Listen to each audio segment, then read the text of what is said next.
Be me, 26-year-old female, work as crisis counselor at mental health center. Always considered myself compassionate person who cares about everyone. Spend days helping people through traumatic experiences and emotional breakdowns. Notice disturbing pattern in how differently I react to male versus female clients. When women cry during sessions, feel immediate empathy and protective instincts. When men cry, first thought is often, why is he being so dramatic? Realize I automatically view male emotional pain as less valid than female. Start paying attention to my own biases during client interactions. Female client talks about depression. I validate her feelings completely. You're so strong for dealing with this. It's not your fault. Male client describes identical symptoms. My response is more clinical.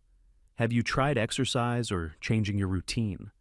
Unconsciously expect men to solve problems rather than process emotions. Notice other female staff exhibit same dismissive attitudes toward men. Male client attempts suicide. Female colleagues seem less concerned. Men always threaten but don't actually want to die.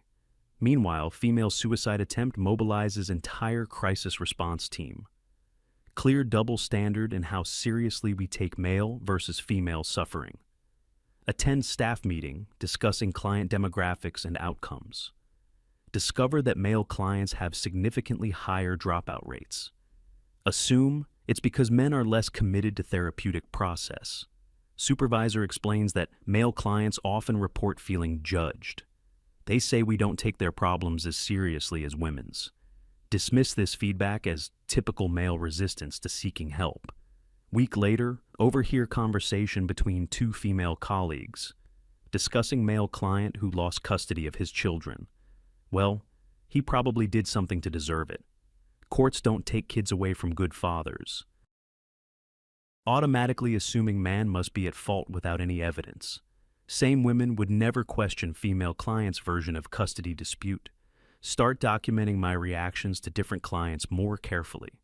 Realize I show immediate compassion for women's relationship problems, but view men's romantic struggles as personal failings. Woman cheated on gets sympathy for trusting wrong person. Man cheated on gets advice about choosing better partners. Unconsciously blame men for their own victimization. Attend training seminar on recognizing bias in therapeutic settings.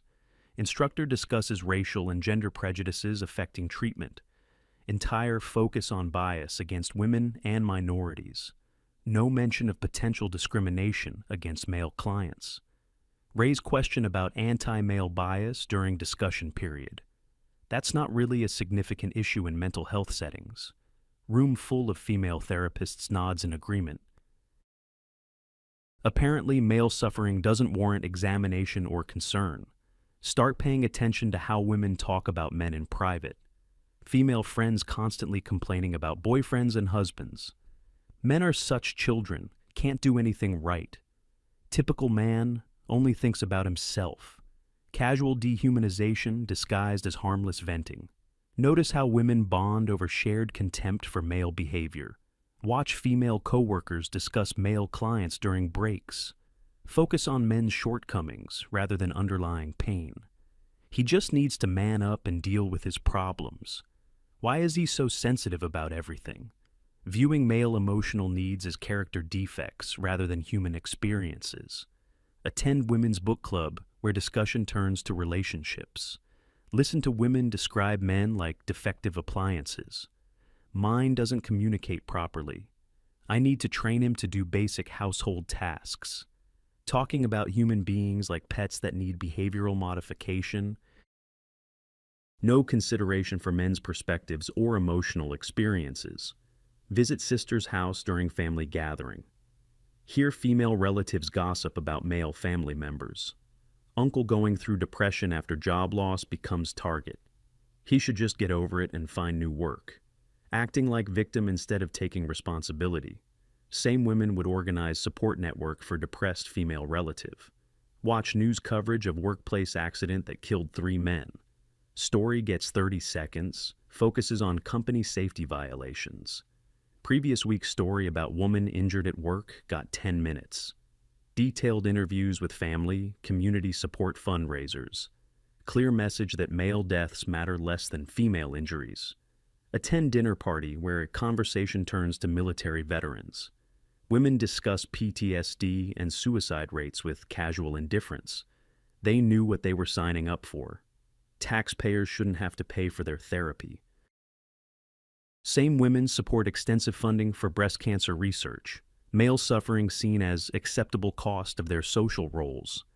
Observe female friends' reactions to male homelessness crisis. They probably deserve it, must be addicts or criminals. No curiosity about circumstances that led to their situations. Female homelessness immediately attributed to system failures and abuse. Male homelessness attributed to personal character defects. Start questioning women's capacity for empathy toward men. Notice how quickly women dismiss male pain as weakness, while demanding endless support for their own emotional needs. Double standard suggests viewing men as fundamentally different species. Attend family court hearing with friend going through divorce.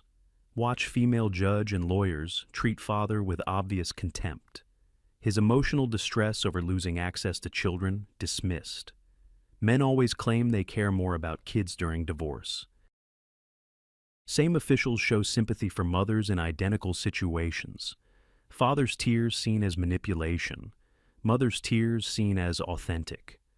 Research suicide statistics broken down by gender demographics. Discover men kill themselves at 4 times higher rate than women. Yet, suicide prevention resources focus primarily on women. Male suicide often attributed to personal weakness rather than social factors. Society treats epidemic of male self-destruction as acceptable loss. Visit male friend recovering from serious depression. Female mutual friends haven't checked on him once during months. Same women organized meal trains for female friend with minor surgery. When I point out this disparity, they seem genuinely surprised. We assumed he wanted to handle it alone. Automatic assumption that men don't need or deserve support. Attend presentation about domestic violence at community center. Speaker focuses entirely on male perpetrators and female victims. No mention of male victims despite comprising significant percentage. When I raise this point during Q&A, audience seems uncomfortable. That's not really the focus of tonight's discussion. Male suffering literally unspeakable in spaces dominated by women. Observe how women react to male vulnerability in social situations. Man opens up about struggles. Women become visibly uncomfortable, change subject quickly, or offer dismissive solutions. Same women spend hours processing female friends' identical problems. Emotional support seems reserved exclusively for other women. Notice how women discuss men's physical appearance and bodies. Casual objectification that would cause outrage if directed at women. He's not tall enough for me to take seriously. Look at his receding hairline, so pathetic. Treating male physical attributes as fair game for public mockery. Start examining my own dating history and relationship patterns. Realize I expected boyfriends to provide emotional support constantly, while offering minimal empathy for their struggles in return. Viewed their problems as less important than mine. Expected them to prioritize my feelings over their own well-being. Classic pattern of emotional exploitation disguised as relationship. Attend workshop on workplace harassment and discrimination. Entire focus on protecting women from male behavior. No discussion of harassment or discrimination targeting men. Male experiences literally invisible in conversations about fairness. When men do report harassment, automatically dismissed as less serious. Watch female manager berate male employee publicly. Humiliation and verbal abuse that would spark outrage if genders reversed. Other women witness this behavior without intervention or concern. Apparently treating men cruelly is acceptable professional conduct. Research historical attitudes toward male expendability. Discover consistent pattern of viewing men as disposable resources. Wars, dangerous jobs, family sacrifice, all expected from men, while women's lives and comfort treated as precious. Modern feminism maintained this double standard while claiming equality. Attend men's rights presentation at local community college. Sparse attendance. Mostly older men sharing personal stories. Female protesters outside mock speakers as crybaby losers. No curiosity about legitimate grievances being discussed inside. Automatic dismissal of male concerns as whining or misogyny. Start questioning fundamental assumptions about gender and empathy. Realize that women may be biologically programmed to care less about men. Evolutionary psychology suggests female empathy directed toward children and other women. Male suffering irrelevant unless it affects female well-being. Explains consistent historical pattern of male disposability. Speak with male therapist about patterns I've observed. He confirms that female colleagues often lack empathy for male clients. Women see men as problems to fix rather than people to help. Describes how female-dominated mental health field dismisses male experiences. Men seeking help often encounter additional judgment rather than support. Begin changing my therapeutic approach with male clients. Offer same validation and compassion. I automatically give women, notice immediate improvement in engagement and outcomes. Men respond positively when treated as fully human rather than defective. Realize how much damage I've caused through unconscious bias. Start advocating for male clients within mental health system. Challenge female colleagues when they dismiss male suffering. Lose friendships and professional relationships for defending men. Apparently caring about male humanity makes me traitor to womanhood. Now, work specifically with male clients who've been failed by system. Focus on providing empathy and validation. They rarely receive elsewhere. Coordinate with male therapists who understand unique challenges. Document systematic bias against men in mental health settings. Learned that women often view men as utilities rather than people. Emotional support, financial resources, physical protection, all expected. While male emotional needs dismissed as weakness or manipulation, dehumanization so complete that most women don't recognize it.